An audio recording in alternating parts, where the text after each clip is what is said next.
Hello guys, welcome to my YouTube channel. હું તમારી માટે લઈને આવી છું બેઝિક ટુ એડવાન્સ મહેંદીના કોર્સીસ. તો આજે આપણો ક્લાસ 1 છે. આજે એમાં જોઈશું આપણે બેઝિક.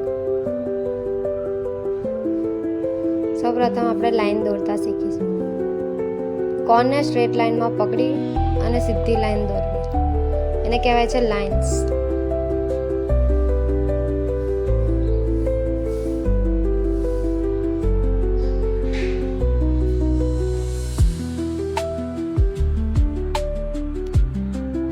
હવે આપણે દોરીશું થીક લાઇન્સ.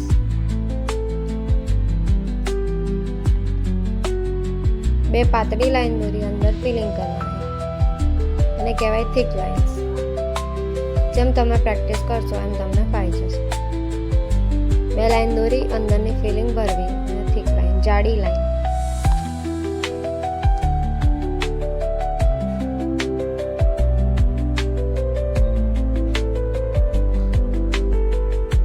જો તમારે ફ્રીમાં ક્લાસીસ જોઈન કરવા હોય તો મારી યુટ્યુબ ચેનલ સબસ્ક્રાઈબ કરો, અને મારો વિડીયો ગમ્યો હોય તો લાઈક અને શેર કરો.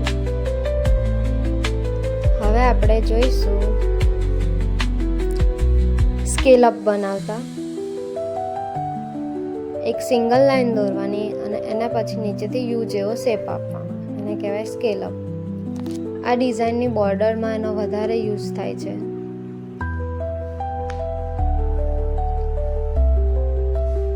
હવે આપણે જોઈશું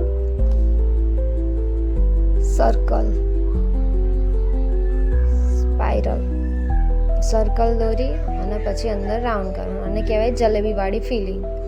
આપણે નાની નાની ડિઝાઇનમાં જલેબીવાળી ફિલિંગ ભરતા હોય છે, એને સ્પાઇરલ કહેવાય, અને સ્પાઇરલની ડિઝાઇન.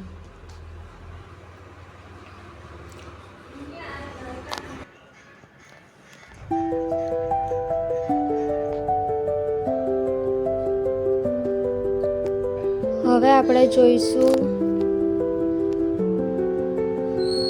ડોટ્સ. ડોટ્સ એટલે કે ટપકા. ડોટ્સની પણ તમારે પ્રેક્ટિસ કરવાની. બધાની તમે કાગળ પર મહેંદીનો કોન તમને જે રીતે ફાવે એનો હું તમને અલગથી વિડીયો બતાવીશ, શોર્ટ્સ વિડીયો બતાવીશ કે મહેંદીનો કોન કઈ રીતે પકડવો. તમને જે રીતે ફાવે એ રીતે તમે દોરી શકો છો. હવે આપણે જોઈશું લીવ્સ બનાવતા.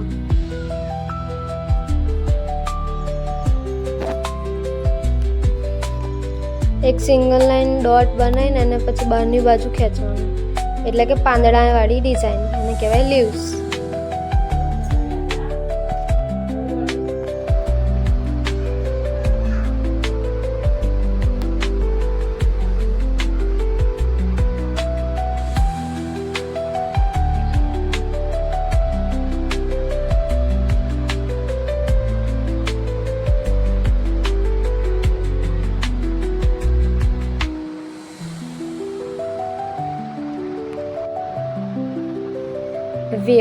વેવ્સ દોરવાની અલગ અલગ.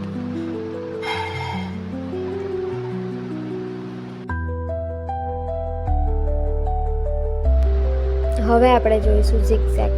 ઝિગઝેગ તો તમને ખબર જ છે કેવી ડિઝાઇન આવે છે.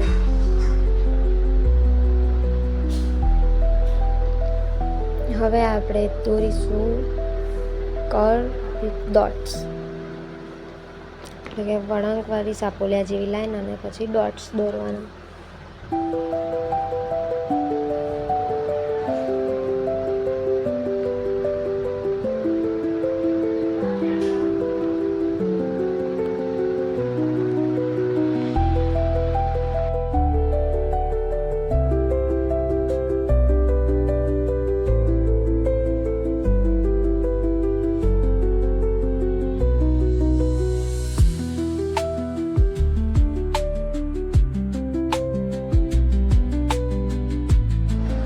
હવે આપણે બધી ડિઝાઇન ભેગી કરીને નવી ડિઝાઇન બનાવશું. જેમ કે લાઇન્સ છે, અપર સ્કેલ અપ છે, લીવ્સ છે, ડોટ્સ છે, એ રીતના. અને જો તમારે આમાં હજુ બીજા નવા વિડીયો જોઈતા હોય, તમે મારા ક્લાસીસ જોઈન કરવા માટે મારી ચેનલને સબસ્ક્રાઈબ કરો, અને મારો વિડીયો ગમ્યો હોય તો લાઈક કરજો, અને મારી ચેનલને સબસ્ક્રાઈબ કરજો, વિડીયો શેર કરજો, કમેન્ટ કરજો. Thank you. જય Shri Ram. Thanks for watching.